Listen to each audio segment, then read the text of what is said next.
In this simple video tutorial, I'm going to share with you how you can see your Facebook login device. You can simply know and see the location of someone who logged into your Facebook account. To do this, simply open up your Facebook. On the menu page, tap on the option of Settings and Privacy. Then select Settings. Right here on your Settings page, scroll down into the section of your information. Then select the first option of Access Your Information right here. Tap on Continue and you will get right here on this page. Scroll down onto this option of Security and Login Information.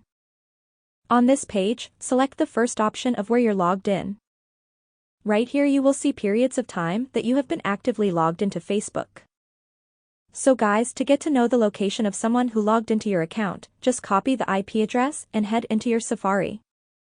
It can be any other browser.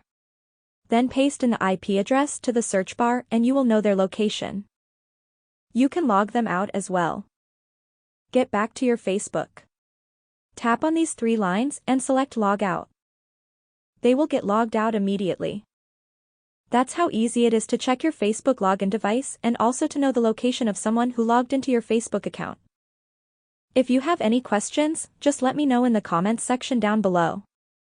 Please don't forget to leave a like, share and subscribe for more video tutorials like this one.